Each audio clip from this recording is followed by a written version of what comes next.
Good morning, everybody, and a warm welcome to another edition of the Battery Pairs webinar series on the Battery Passport content guidance. Today, we will be talking with you about the performance and durability cluster and all data attributes linked to that. My name is Stephanie Schenk. I'm the project lead of the Battery Pairs Consortium on behalf of Systemic. Systemic is a system change company that aims to accelerate the transition to a net zero, nature positive, and more inclusive economy, and does so by leading, for example, multi-stakeholder coalitions, by advising organizations, and by investing in businesses. As briefly mentioned, we have already conducted several webinars before. So this will be the fourth webinar in a series of overall 5 related to the performance and durability data attributes. We've talked about the concept of the battery passport before. We also looked at circularity data attributes as well as the supply chain due diligence cluster. And we will conclude then in around 2 weeks, focusing on the battery carbon footprint. Next slide, please.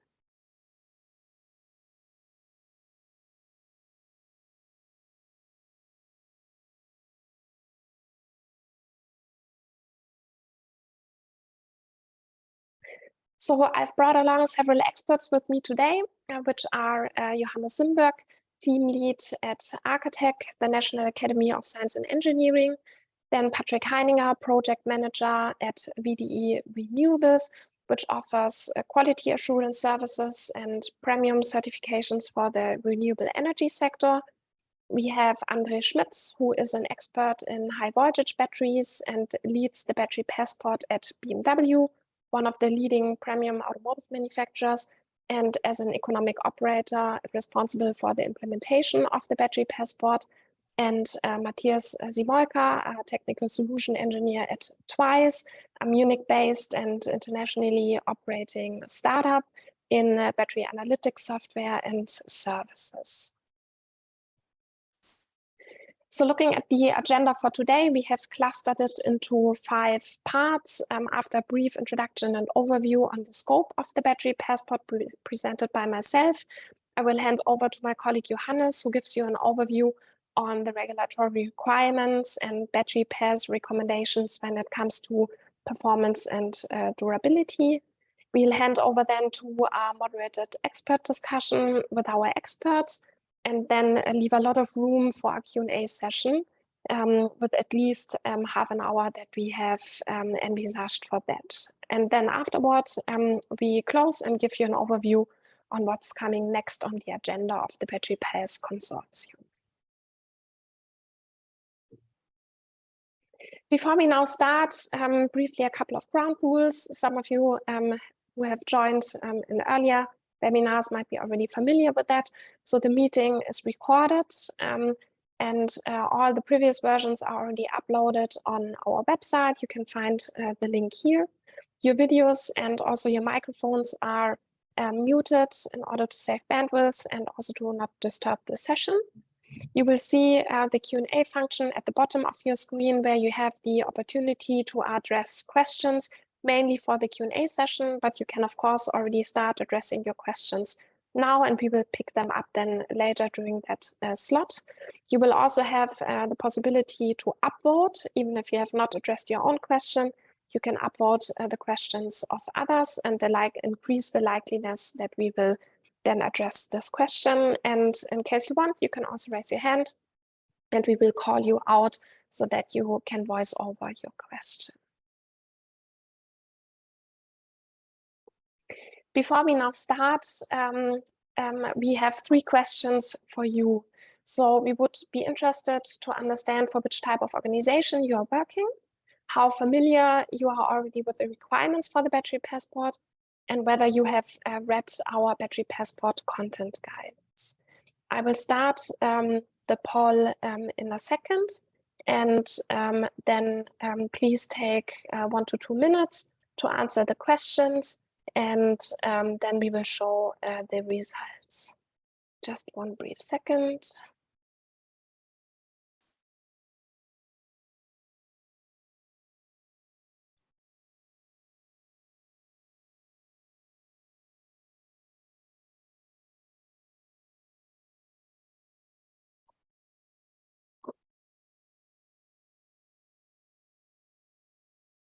And I'm very sorry to say, but I see we have some issues on the poll. But no worries on that. We then briefly jump over directly to the next agenda item. So Johannes, if you can lead us directly to the next topic. Very sorry for that. So we'll talk now about the general scope of the battery passport. So if we can go to the next slide, please. Some of you have already been in touch with us, I can imagine, for one or the other reasons. A brief overview now again here. So we are a consortium of 11 partners who evolved out from the Circular Economy Initiative Germany. We are co-funded by the Ministry of Economic Affairs and Climate Action. And our main objective is to advance the implementation of the battery passport. We try to do so by providing guidelines on the one side on the content standards and technical standards. We also are building a demonstrator, both physically as well as a software one, and will assess the value of the battery passport looking at the specific use cases. Our project overall lasts for 3 years. We have kicked the project off in April 2022. So we are now 1 year in the project and have 2 more to go. Next slide, please. Why do we do that? Because we believe that the battery passport comes along with certain enablers. So it will provide transparency to impact decisions. It will enable the shift from a linear to a circular economy, and it will create a battery playing level field. We have recently released our first project results during the Hannover Messe. The battery passport content guidance consists of several documents that are all available on our website. There's a very comprehensive report of around 200 pages, as well as a short version of that. There's a data attribute list and also specific documents on the carbon footprint. It's full of relevant information for everybody who plays a role in the battery passport ecosystem and publicly available on our website. You have the QR code here. You can also directly just go to the website and have a look at the documents, and we hope that they will be helpful. So our main objective, as said, is to provide a guidance on how to achieve compliance with the battery passport content requirements as mandated by the EU battery regulation. But we also go a little bit beyond that by providing recommendations how to interpret the regulatory text, since a lot of things are still a bit unclear, how to harmonize with other regulations to save ideally a little bit of time and effort, and how to increase sustainability and circularity for those that want to be even a little bit more ambitious. The general requirements and specifications for the battery passport could for a long time be found in Article 65 of the battery regulation. Now that we have the new version of the Parliament available, you can find these details in Article 77. What is in here is, for example, information on the timeline. So the battery passport will be required from 42 months after entry into force of the regulation. This might likely be the first quarter of 2027, depending on now when the Council will vote and when the text will be available in the EU journal.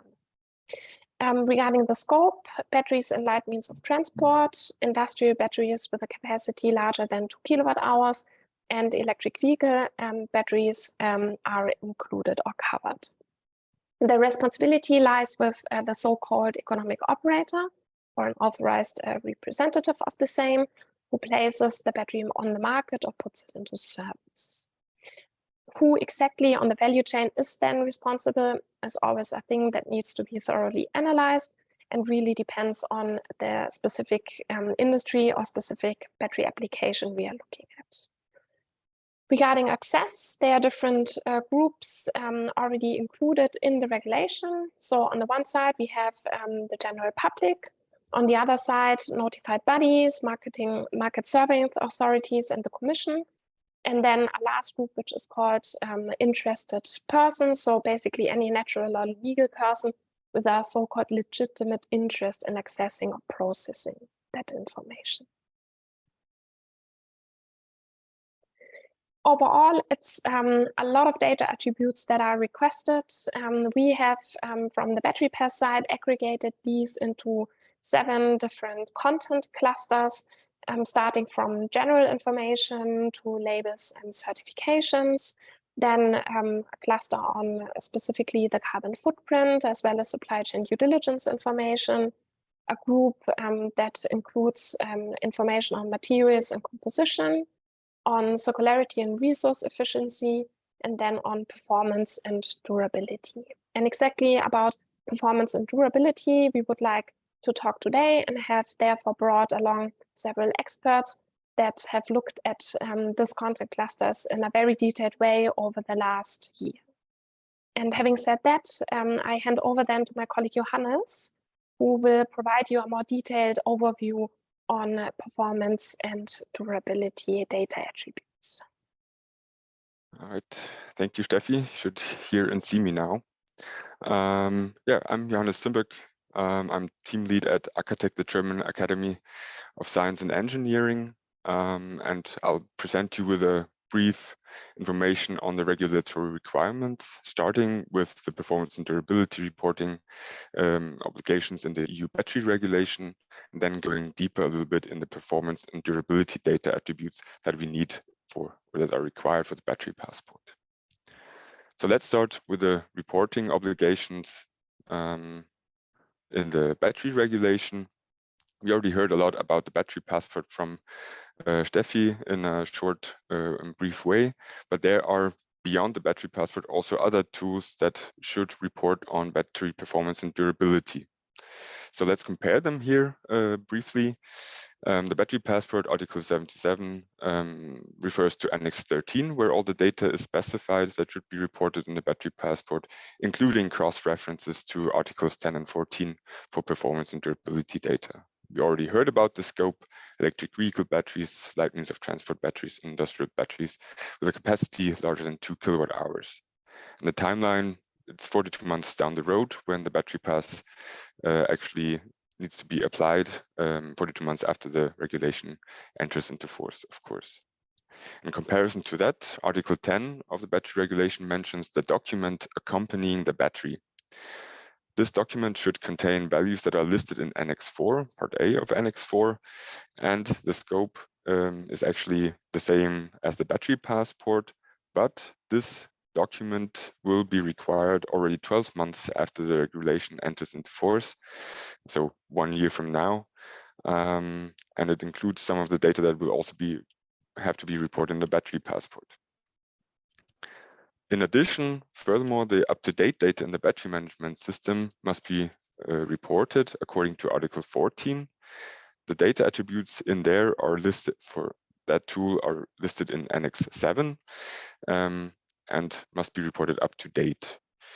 Annex 7, in addition, discerns the data attributes for the different battery categories. So EV batteries must report something else than LMT batteries and stationary battery energy storage systems. And that is already the scope for this tool. And very important are 2 things here. One is that it only applies if the battery uses a battery management system. And the second is that it actually applies only to stationary battery energy storage systems as a subcategory of industrial batteries. So that excludes electric forklifts, off-road machinery, or other modes of transport like train or marine transport. This requirement is also necessary 12 months after the regulation is in force. So the implementation period is rather short for those other 2 tools compared to the battery passport, where we have 42 months down the road to prepare and implement it for the different batteries. Now, after this overview, I move on to the battery passport, our major focus, of course. We already heard about it, that Article 77 describes the battery passport and its requirements, refers to Annex 13 for data on the battery model and in the individual battery. And for performance and durability data, it's important that it actually refers to Article 10 and Article 14 and the corresponding annexes. And that creates some overlaps and similar data attributes that are mentioned in different instances. So that means for some of the data attributes, we have similar but not exactly the same descriptions, and that makes life a little bit more complicated. And we try to summarize that in our analysis. As I already mentioned, Annex 7, for example, especially discerns the requirements by battery category. And so that also is required for the battery passport. So also there we have to take a look which batteries need to report which data attributes. And we will go into detail there in just a minute.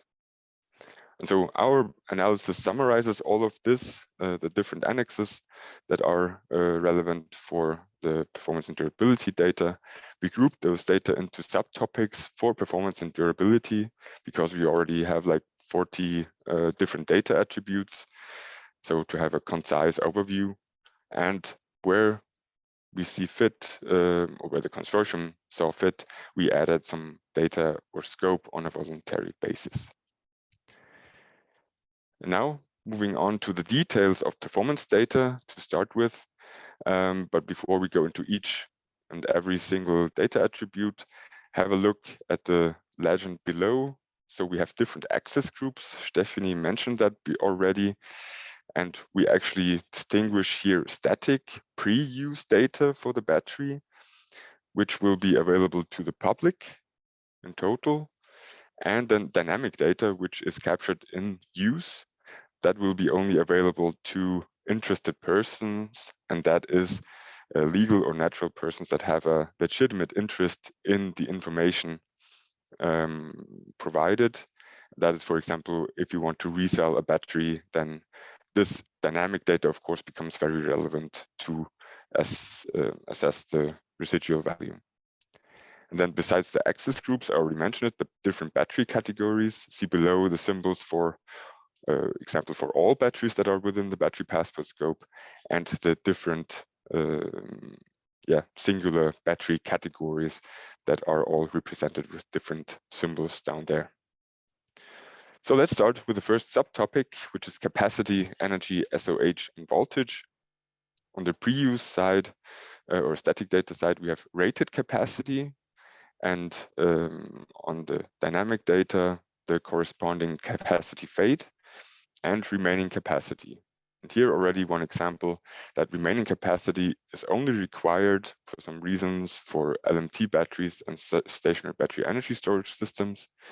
But as it is a crucial value and closely related to capacity fade anyway, we recommend to report it for all categories of batteries. So that is one of the examples where we added scope on one data attribute.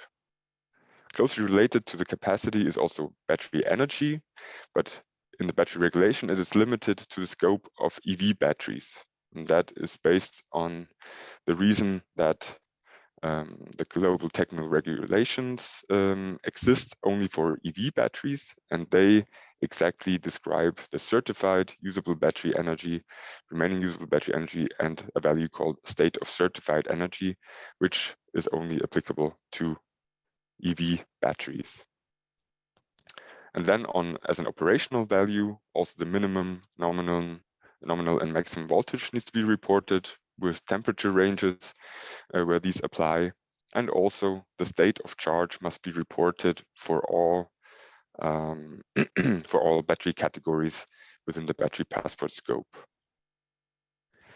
Moving on to the power capability, there's original power capability in what's described as the static data attribute, and its corresponding power fade and remaining power capability on the dynamic data side. Also here, again, distinguished for different battery categories. Also here, we think that remaining power capability can be reported for all batteries as it's closely related to power fade. And as an operational data information, and for safety, of course, also the maximum permitted battery power should be reported as static data point. Another subtopic in the battery regulation is the energy round-trip efficiency and the self-discharge of a battery. Starting with the round-trip efficiency, there's the initial round-trip energy efficiency on the static data side, and also the round-trip energy efficiency at 50% of the cycle life. So two values describing the change over the lifetime. And on the dynamic data side, and this is where one example where the battery regulation actually is quite diffuse still, it says where applicable, the round-trip energy efficiency fade should be applied. And it does not define the where applicable part of this phrase, so that's still quite up in the air. So that could be quite the opt-in or opt-out depending on the application of the battery. Then the self-discharge was described as evolution of self-discharging rate in the battery regulation. And so that includes, of course, from our point of view, the initial self-discharging rate and the current self-discharging rate. Here, it is well defined as only accessible to interested persons, but the static data point of initial self-discharging rate actually should be available to the public, in our opinion, but we state it here as it is required in the battery regulation. Then, last but not least, for the performance data, the internal battery resistance is required for the cell and pack as pre-use data, and then as in-use dynamic data for the pack level only, or whatever is the highest level for an LMT battery, for example, the module. Also, the internal resistance increase is required and mandatory on the pack level. And so that concludes all the list of the performance data attributes. Of course, I cannot go into each and every detail of all this attributes in the available amount of time, but we will discuss that later on in our questions section. And of course, our content guidance has details on how we interpret these data attributes. In general, they have in common that we have some kind of lack of definitions. So oftentimes it's only really what we present you here, the one line of saying that it is original power capability, but it does not, for example, so it does not provide details on how this should be measured or evaluated. So that is still up in the air. We provided some recommendations how that could be or what needs to be considered when measuring a certain data attribute, but of course our scope is not defining any standards here within the Battery Passport Consortium, but there will be standardization, and it's underway already on the national and European level. There's a standardization request even by the European Commission, and we are currently in progress on the mapping of these standardization activities. The European Commission will also issue implementing acts where the details will be provided actually on how to measure these data attributes. So we're excited to see what the details are or will be in there. Especially relevant also the definition of up-to-date that is required for the Battery Passport, and that especially for dynamic data. Still up in the air what up-to-date actually means. Does it mean in some kind of timely interval, the measurement, or only when the value changes? Or when there's an economic event like you want to resell a battery, then you kind of have a button or similar to urge the update of those data for your purpose.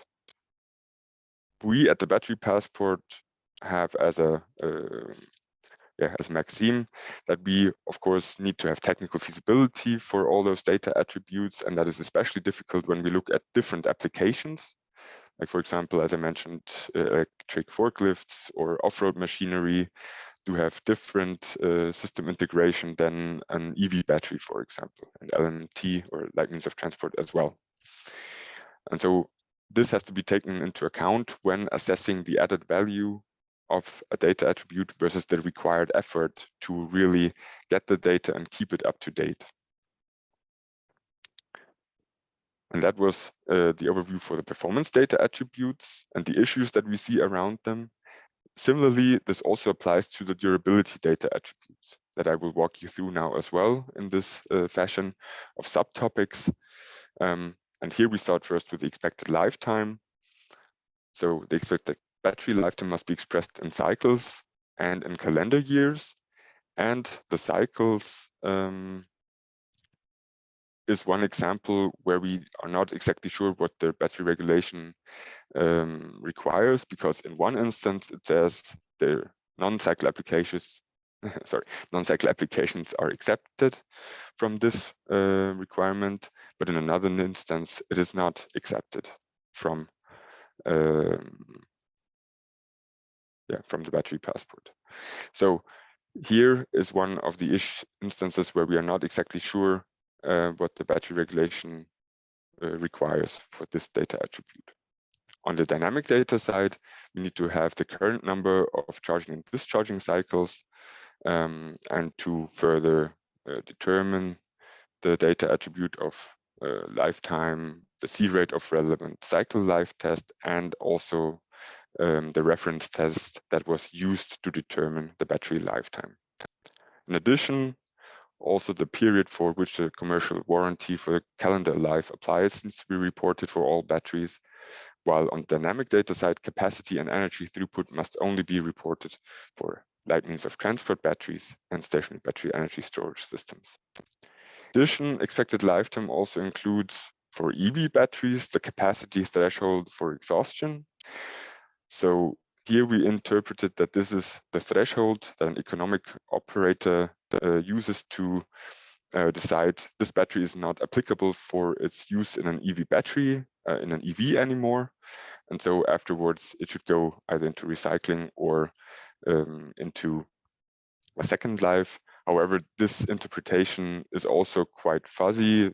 What exactly is this threshold? It's still unclear what the battery regulation exactly wants to obtain with this value. And if we use it, we recommend here in the Battery Pass Consortium that we actually use the state of certified energy threshold for exhaustion, because that, if you have it in mind from the performance data attributes, is actually the value that EV batteries need to be reported for. So that would be in line then with the performance data attributes. Also, the date of putting into service is relevant for the expected lifetime. Then temperature conditions are also mentioned in the battery regulation. For the static data or operational data, it must be reported in which temperature range a battery can be used in its idle state, or which temperature it can withstand, a lower and an upper boundary.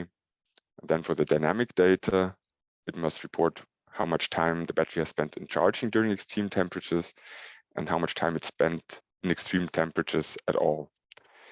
And that is one example for the feasibility of implementation, where exactly it has to be determined how the sensor for temperature measurement should be and how often that actually should have to be updated, because the temperature, of course, would kind of have to be monitored all the time to capture all the time spent in extreme temperatures. So that is something that we considered heavily also in our content guidance, whether that is actually a valuable data attribute compared to the required effort. And then finally, the negative events. These are dynamic data where the number of deep discharge events must be reported on. We added on a voluntary basis the number of overcharge events if these apply, because they also have an impact on battery degradation.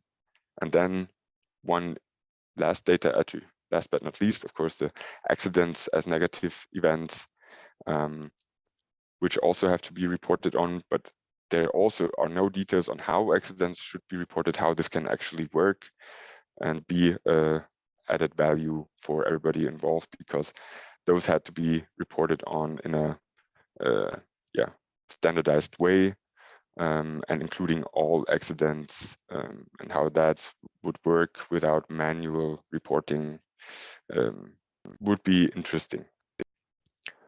So with that overview and tour de force through all the data attributes, we are moving on to our moderated panel discussion. I see already we have a bunch of questions on those data attributes. Before we do so, Johannes, since Yeah. I got a notification that the poll has been activated now, of course, we want to customize the level of details we provide to you, to your existing knowledge. So it will still be interesting for us to understand from you on the 3 questions I showed earlier. The poll is launched now, so please take 1 to 2 minutes to briefly answer on these 3 questions, and then we will show you the results and continue with the panel discussion.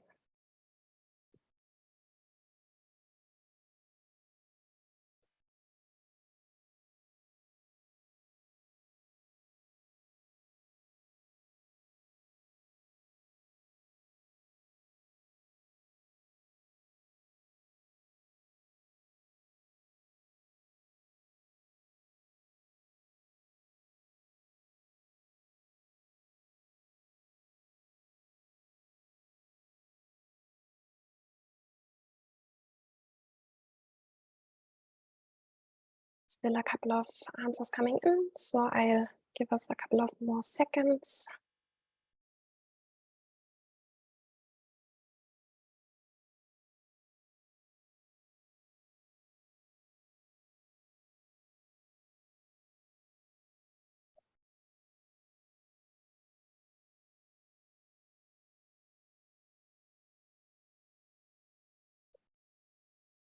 Okay, so let us have a look at the results. So most of you come from the industry, with around 61% of those having answered.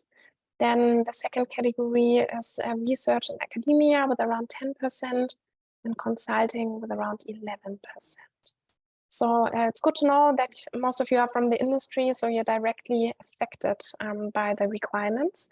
So we will try, of course, to pick it up respectively.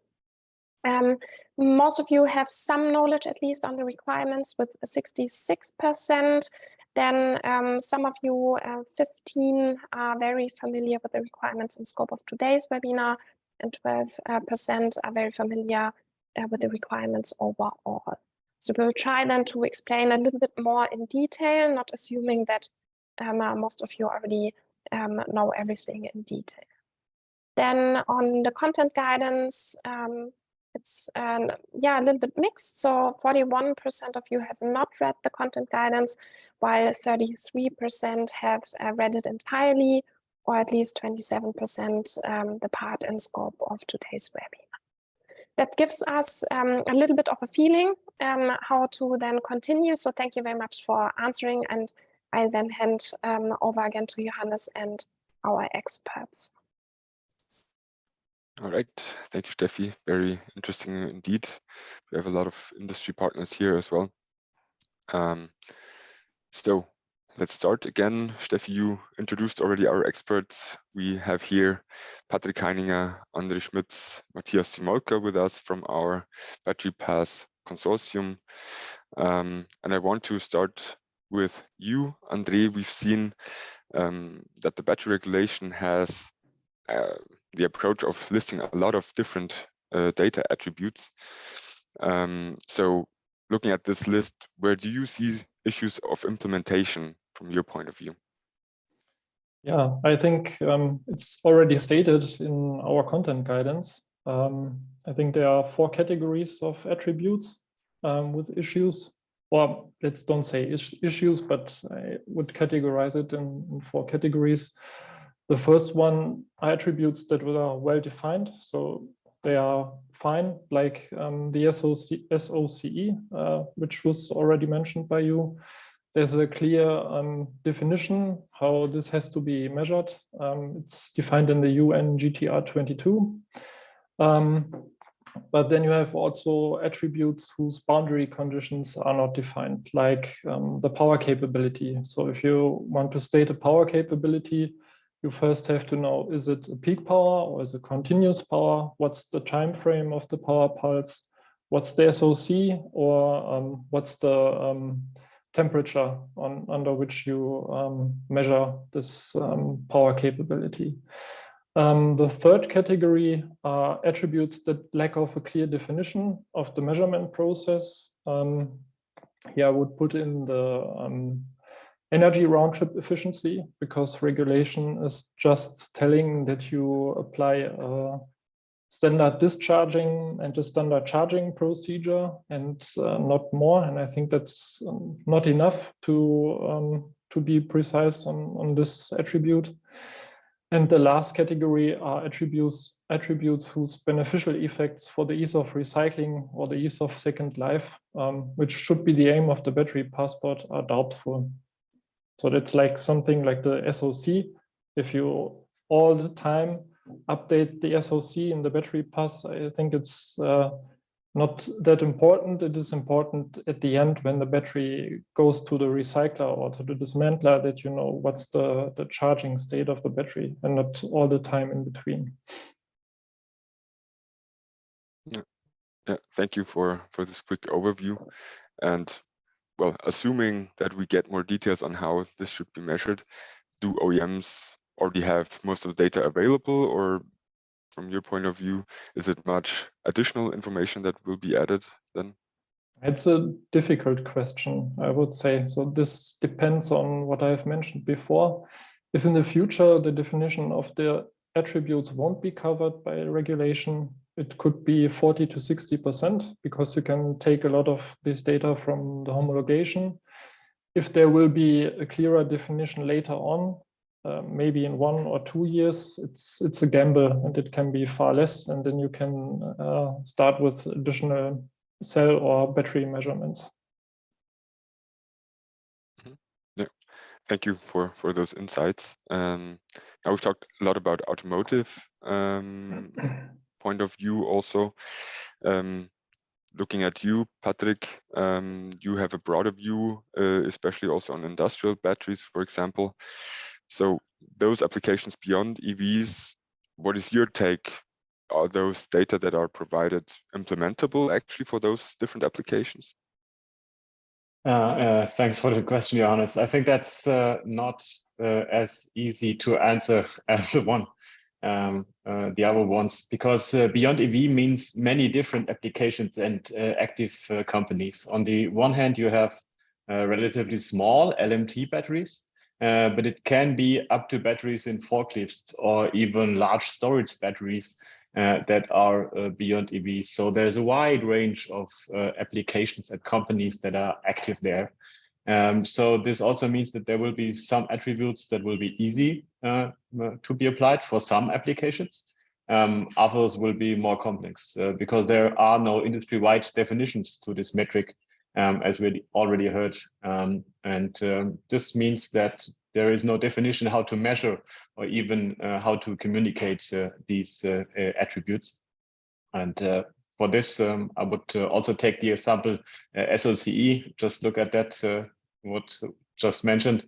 There is no such detailed definition for the state of health in any other battery application. We are on that in standardization, but there's still a way to go. And in most cases today, state of health is used as a percentage of the residual capacity that is left. But this is only half of the value if there is no defined cycle how to measure this value exactly. And besides that, the connectivity of industrial batteries for regular updates of dynamic data is not common till now, because there was no need for most of the applications. The communication, the connectivity, the detailed connectivity all day wasn't integrated for economic reasons. And to integrate and assure this connectivity, this will be a new task for all the economic operators that are active in this field. But this will also mean new business models because of the additional data available. Thank you. And you already mentioned standardization in your answer. I already mentioned that it is underway in certain directions for different applications. How can companies contribute there or play a part in it? Can you give us, or all the industrial partners here, an idea how that could work, and also a little bit outlook? Yeah, for sure. The one thing is that I already saw some of active partners in standardization in the group of today's meeting. So that's great. What you can do as a company is that you really contribute to that when there is a call for experts where you can say, okay, that is something that I can contribute to. This is regularly done on a national level, and then you have the possibility to already also put your advice on a European level through this mandate. And standardization is currently ongoing at national and also European level regarding to the battery passport content within a European standardization mandate. So there's already a mandate that is well defined that needs to be updated based on the new regulation, but there's only already a baseline that is well defined, and we are working on that. And the first possible standards there are building already a basis for the mentioned data attributes. And there's already something in preparation. And you can actively contribute in these working groups, as I said, to solve these open questions from the regulation as soon as possible. I mean, that's the major case for industry, to solve that as soon as possible, to really get it fixed in a timely manner, and to also implement that in all the developments that are done today. And the challenge today is that there are many experts from different fields needed to fulfill all that standardization needs. So there is some support will be helpful. And in Germany, you can do that via the DKE, and in other European countries, there is also a standardization body that is named for that. And regarding DPP systems and architecture, there was already a question in the Q&A that I wanted to answer right now. The technical implementation of the battery passport as a first example to a digital product passport. There is a new work group formed on European level, which has its kickoff in July. And one of our consortium partners is the lead of the SREC group that initiated that, the Fraunhofer IPK. And that is already done, and so that's already underway. But sure, there's a chance to take part there, and that's already on European level.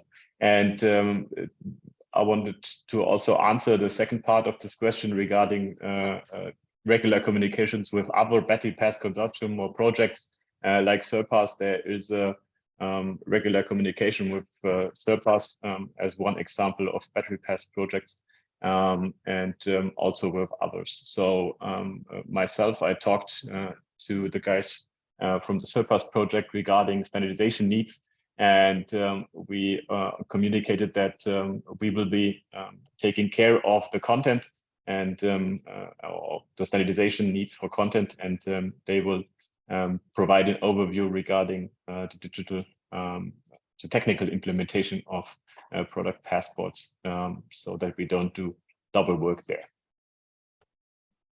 Mm-hmm. Thank you very much for this insight. And we also have heard about, well, that we want to capture data not only for its own sake, but also to enable business models. And that leads me directly to Matthias, to Trace, where your business model requires battery data. And here the question is, what impact do you expect from the performance and durability data in the passport? Which data do you already have? What do you need? What's your opinion there? Yeah, very good question. So I think the battery pass itself is great for all analytics companies, which just as well rely on data, because it makes it clear that data availability is kind of a mandate. So it's not only a nice to have anymore, but it's really a mandate, which everyone somehow needs to apply to. And Patrick as well already mentioned it. Question is often really, what is the benefit from gathering the data? if it only adds additional costs, then nobody's happy about it. So people are worried that it's only additional costs, but without any benefit for themselves potentially. And so I think with the battery pass, that as well drives that kind of more kind of forward thinking as well. Of course, data collection, data gathering, data transfer, and so on, that adds additional costs initially, but having all of that information available brings as well a lot of benefits with it. And for us, it's as well always often a challenge to get access to the relevant data we kind of need for our business.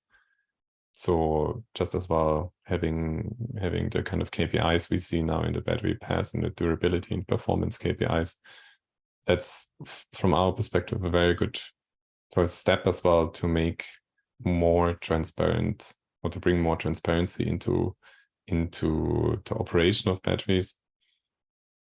Because for us, sometimes it's as well just surprising on a negative side how little information is actually available from different customers on what kind of batteries they actually use or what kind of batteries are installed in their systems. So even normal LNG or capacity is sometimes not available as a data point. But so that here the battery passes is definitely a big support to make that much more clear as well for everyone that that kind of information needs to be available.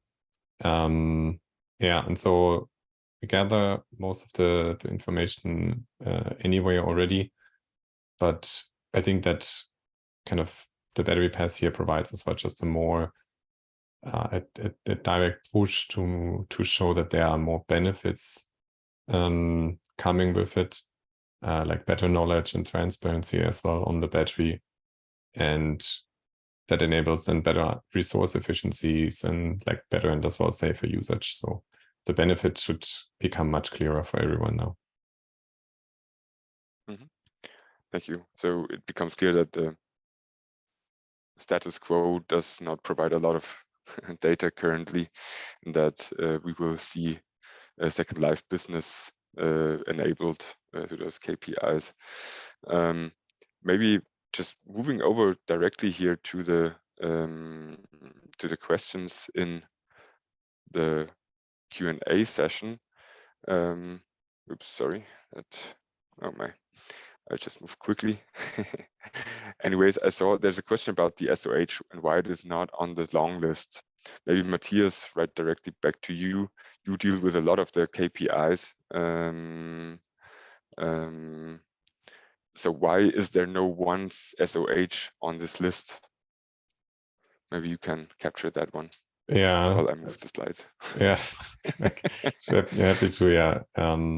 Yeah, I'm happy to start with that, and maybe others want to add as well some words. So, for us, it's always everyone is asking for a state of health KPI, but if you start discussing that in more detail, it's not very clear, or it becomes quite clear quickly that everyone is meaning actually something quite differently. So having a kind of joint understanding on what the state of health actually means is crucial to actually be able to compare the same data points with each other. Otherwise, it's comparing apples to pear, and that doesn't help at all. So what we see with the state of certified energy or the usable energy, that is definitely a great first step as well to make such a move towards having a standard framework everyone agrees on and has a data point we can use for comparisons against data sheets and different operations and so on. Mm-hmm. Thank you. Maybe I can add something to that, because there is no one definition for the SOH, as Matthias already mentioned, because the SOH is also relied to the application that you want to use it for. To give you an example, the SOH can be crucial regarding the capacity, the remaining capacity of the battery, but also it can be relied to or connected to the remaining power capability in applications where the power capability is the most relevant factor and not the capacity. So this is also one reason why there is no one SOH definition, which from my point of view makes sense. Every one that has a special application and needs a SOH for this application can right now define it and mention the definition behind it.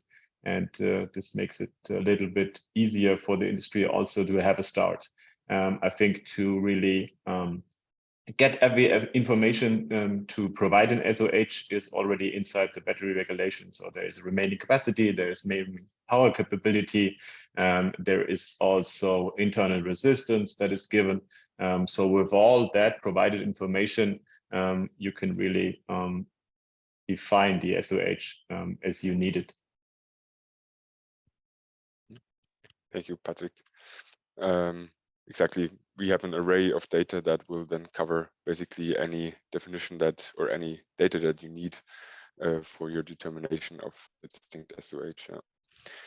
Then there's one question after whether there are any accuracy definitions in the battery regulation.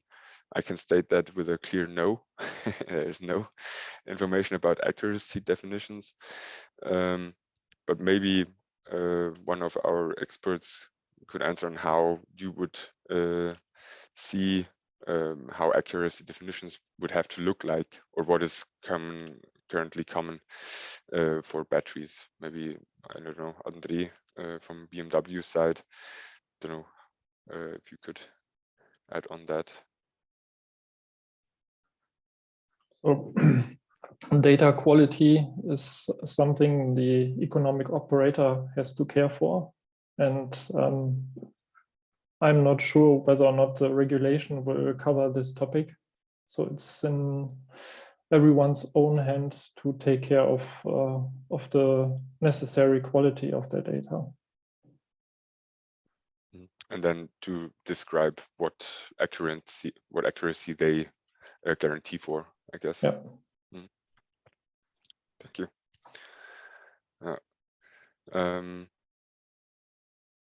There's also a question for the BMS and let's say how regular updating may take place for the BMS or the data transfer for the BMS to the battery passport. Maybe you could just quickly continue, André, how you envision this data transfer and in what terms maybe also a definition for a battery management system is required, or if there are different levels. Maybe Patrick and Matthias can also join in on the different levels on battery management systems that there exist, or batteries without battery management systems actually. Yeah, so to get the data that are required, it's again the task of the economic operator. So you have to apply measures that you can get the relevant data out of your battery management system, out of the vehicle. This can be via a SIM card, maybe. You can do this maybe in the service. So that's up to the economic operator. But you have to keep an eye on the definition of up to date. So if you're not sure that you can do the right updates in the right time by service, then you have to apply an exchange from vehicle to your backend systems to get the connection to the battery passport.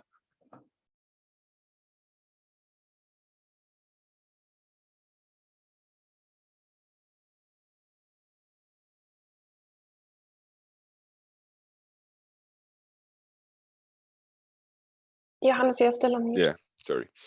Maybe Patrick, you could also go on for whether BMS are actually available, or what there's an outlook for different applications of batteries, right? What's the status quo and what's to come? I think there is currently no definition or no clear definition of BMS in the regulation, as far as I know. But you can answer that better, Johannes. So if you didn't answer, yes, there is one. I think there is no one. And regarding the standardization, we also talk about batteries with or without BMS. And as long as there is no clear definition of a BMS, I would suppose, but it's just my personal opinion, that a BMS is every electronic that is on top of the battery and somehow measures and reacts to the measurement that it does right there. And this would be my definition of BMS. I don't know to which certain extent this question is focused on. So maybe that would be a detailed discussion. Matthias, could you add something regarding definition of a BMS? Not much for us. BMS is the data point where we get the relevant data from, or the system where we get the relevant data from. But I think that's a very specific one for us. Yeah, I think there is actually a definition in the battery regulation, but as Patrick, you already mentioned, does it suffice to distinguish what functions a battery management system actually has? I don't know. So as with many definitions, a little tough to really say whether it suffices or not. Yeah, so we have a few more questions also on well, how to really measure different data attributes and comparing apples with oranges. Maybe Matthias, from your array of experience from the batteries that you already get and information, maybe you can go a little deeper on how important it is to know how those batteries were evaluated, and maybe use one of the examples that is asked for. Let me see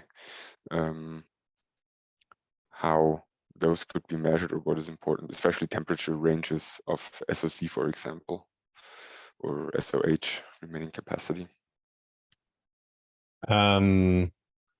Yeah, so I mean, I think Andre as well already mentioned that before. If there's no definition on how the KPI itself is supposed to be measured, it's always becomes a question of discussion.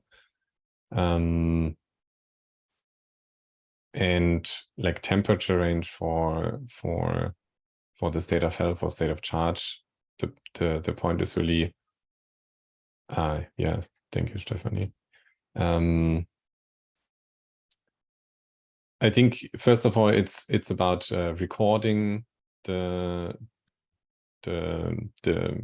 measurement conditions, at least if you have the recording and you know how you measured a certain KPI or what kind of settings you had during the different determination of the KPI, you can make later on the judgment on how to compare them against each other. If you don't have a standardized form to do that, you could potentially normalize it or have other kind of means to make them afterwards comparable.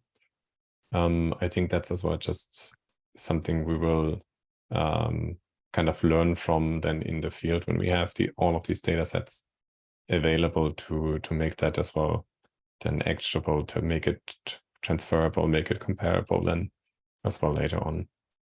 Mm-hmm. So I think the lack of a clear definition, we already discussed that. At least then we need to ensure that we document very well how certain measurements are done, and then we can kind of take it from there.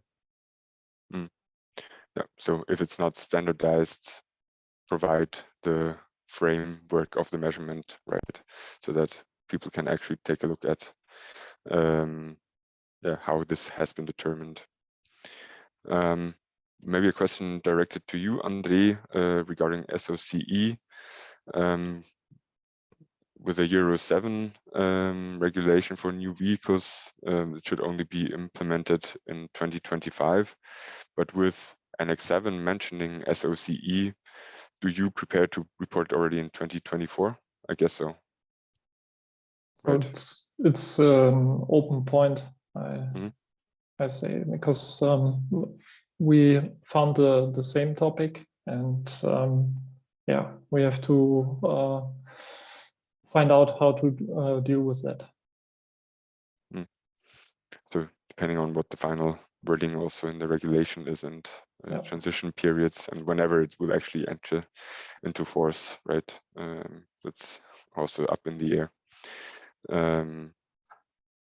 Right. Also continuing with you, André, the BMS, so this is the one tool that I introduced in the beginning, should have up-to-date data that should be provided to other people or institutions. Should that be readable for everyone? How can you actually make it available via the BMS? And is there an interface defined? So the interface will be from the economic operator's battery passport database to a data exchange system. And there are taking place the rights and role management, who can access which data. And I think the regulation will define later on, I think it was 2026, which stakeholder can read which data. So the recycler can see a certain amount of data. Second Life user can then take a look into some data, but not everyone would have access to all the data. Thank you.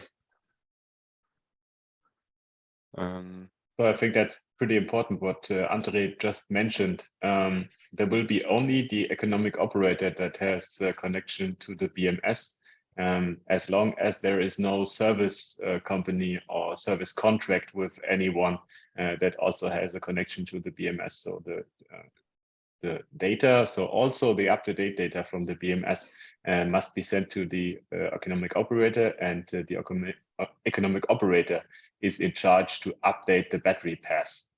You can do it regularly through an API or something, but can also do it manually. As far as we know right now regarding the definition of up-to-date, but there is no one else that is getting in touch with the BMS as today's definition. Thank you. There's one more question also regarding the ex-ante lifetime estimates, because it's introduced with that battery degradation is highly complex and depends on many factors on the ground. So how much does it really actually help to determine or provide a value before life, before the use phase, on what the lifetime should be? So does that maybe mislead, like it's compared to the well, WLTP or WLTP values for gasoline use or so? So does it help anybody to have ex-ante lifetime estimates?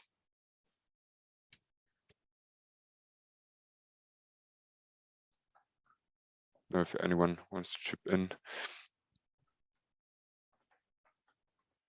my opinion, of course, the comparison is correct, that an average lifetime will never describe the real use case, but there is no other way around than to provide some average comparable lifetime data for people to assess how long does this battery in a average use case actually work. And of course, the use case must be chosen accordingly, right? So if it's a bad cycle that you're training or that you're using for this battery, then the value will be completely wrong. But it also has to be communicated to everyone that this value is an average value and not representative for your individual use case, especially if you're one of those who uses the car or the battery very seldomly or very intensely. So that will deviate, of course, the most from an average value. But in my opinion, that does make sense to provide a value ex ante. So that does certainly help in a communication way. At least it's better than having nothing. Right. I would say. And we also talked about that, having that exhaust value of the SOH. Does it also make pretty complex, because you have the problem that someone can say, okay, this definition of the exhausting SOH also means that the battery is not safe anymore. But this is not the interpretation that we do today. And but I think this must be clearly defined. If it's not defined through battery regulation, there must be an industry or standardization effort to really state that this is not safety relevant. It's just regarding the application.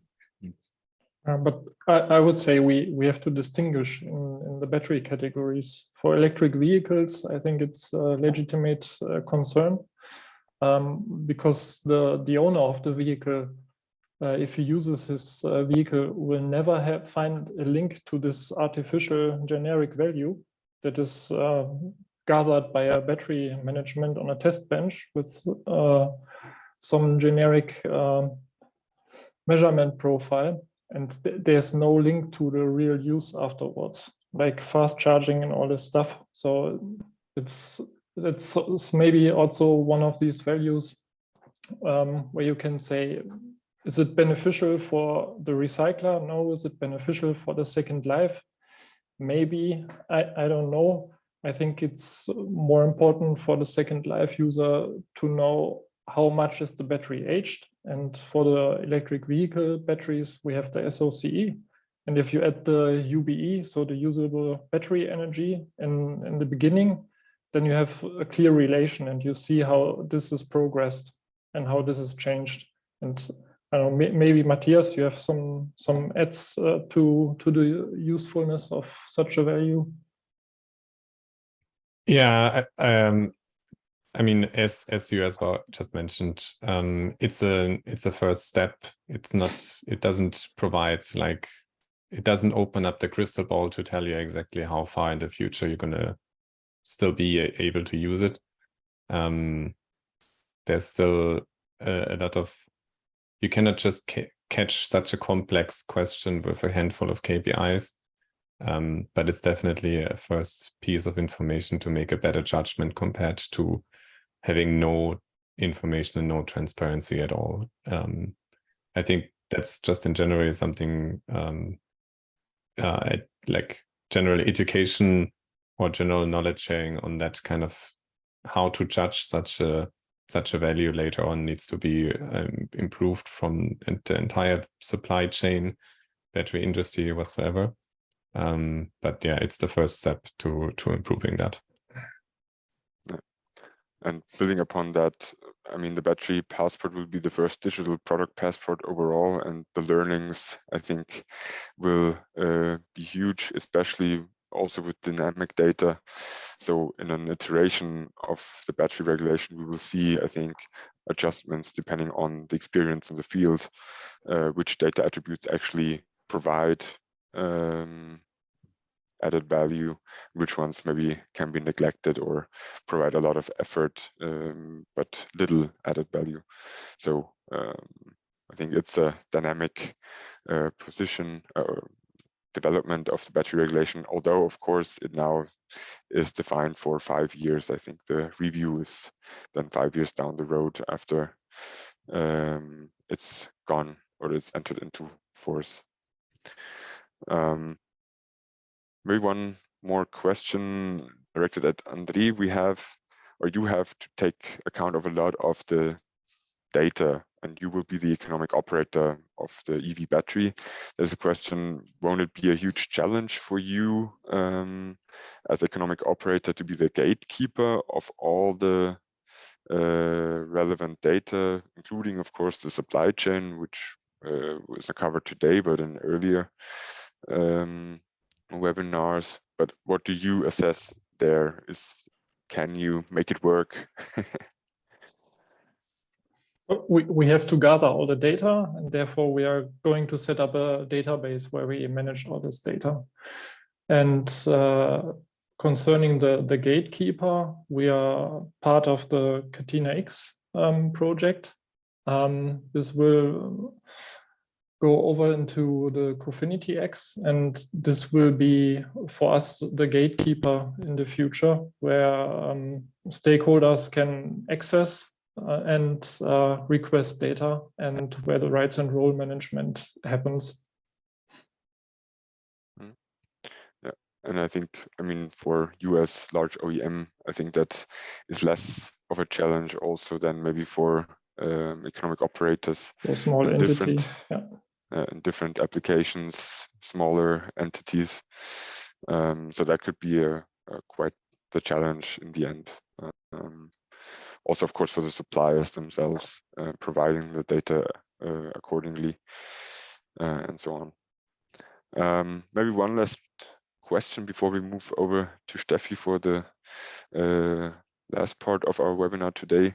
There's a question about identifying the battery, an individual battery, first of all, and also about the battery, the module or cell of a battery. And with regard to performance and durability, well, I think we can identify individual batteries, of course, with a QR code and so on then, and tags from production that will be available. But how does it look with performance and durability data, maybe on a module or cell level, assuming that we have a battery pack? Is that something we should look, or we should try for? Is that something you need, maybe also, Matthias, for your business model? So maybe we can tackle that topic as a last question. Yeah, maybe I can start as well. So, like from our perspective, when we talk about like state of health or safety assessment, it makes sense to have such a level where it makes sense to replace a unit. So replacing an individual cell is likely not possible. Replacing a single module is usually doable. So that is kind of the level we are, as more of a standard, are looking at, pack or module level. But looking at like electric vehicles, when you have cell to chassis or cell to pack architectures, there's that level gets obsolete directly. And the question is as always, how do you, again, what's the cost benefit of monitoring all individual cells? So we have certain cases where that is done, but that's still the edge cases. From an analytics perspective, of course, the more data we have at hand, the better for the bigger value we can add. But I wouldn't see that as a desperate industry standard needed to have each individual cell then monitored as well. And to confirm also, the data will need to be provided on the pack level or on the highest level available. So maybe on a module level for the LMT, that means of transport batteries, just to have it in the back of our heads. It's on the highest level of the battery available, and not each individual cell or module in the battery regulation. And with that, I think I want to thank every one of you for answering all these questions. All the many data attributes make it more complicated. But thank you very much. And we will hand over now to Steffi for the wrap up of this webinar and outlook on the Battery Pass project. Yes, thank you very much, Johannes. And of course, all the other questions that have been addressed during the Q&A session, we will still have a look at them, and together with all the other webinars, screen and make available likely through the FAQ on our website. So your questions won't be lost. Expect an answer from us, but it takes until the webinar series will be finished. Looking at next steps. So as we already mentioned earlier, this is the fourth webinar in our overall series of 5 that we conduct on the Battery Passport content guidance. It's structured in the same way as the content guidance document. So whatever has been discussed now in one of the latest sessions, you can, of course, read in much more detail and get further information in this document. The next session is on the battery carbon footprint, takes place on Tuesday, 11th July, so roughly in 2 weeks. And we are very pleased about also 2 industry experts in that context. We could win Bodo Müller from BASF, as well as Ketan Vaidya from Northvolt, together with 2 key experts from Systemic side that have actually, over the last year, only looked at the battery carbon footprint and analyze that in a lot of detail. So please register for the event. An official invitation will be sent out tomorrow. There will also be further information on LinkedIn during the next weeks, so that you don't miss anything important on that. What are the next steps then on the Battery Pairs project timeline? So if we go to the next slide, please.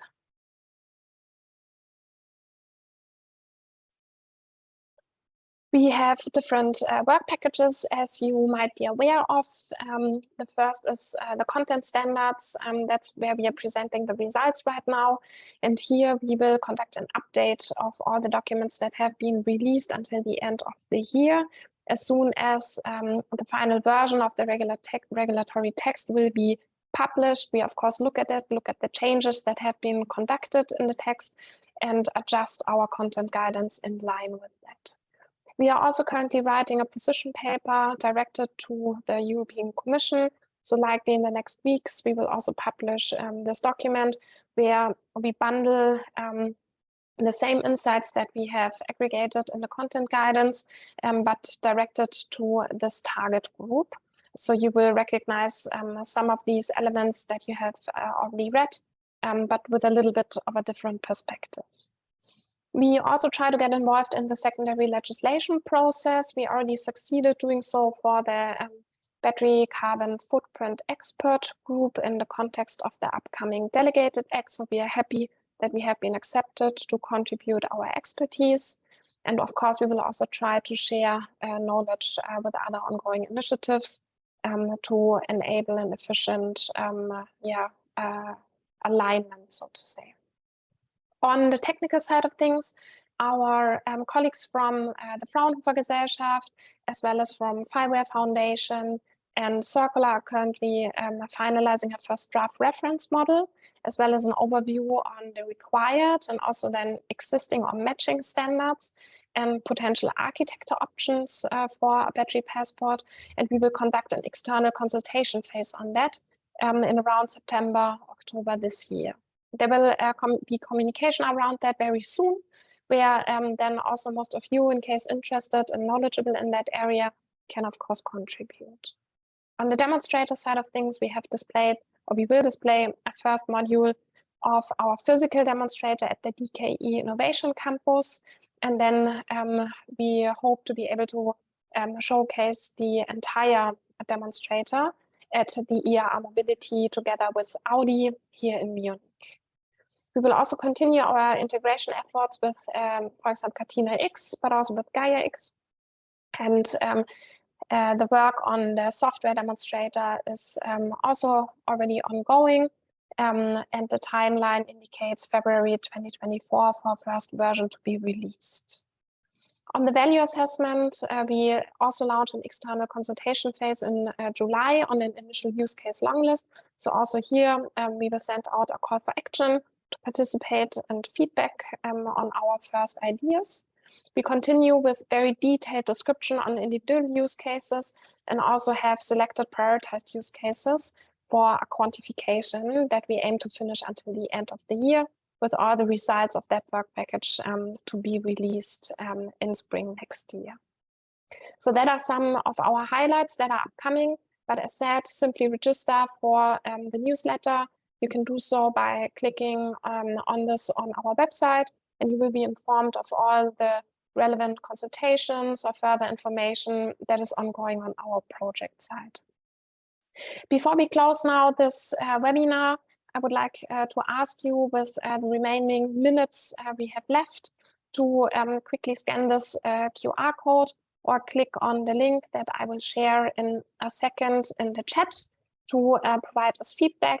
That helps us a lot to improve for all the other webinars that we will be organizing, not only for the next one on the battery carbon footprint, but also for all future ones.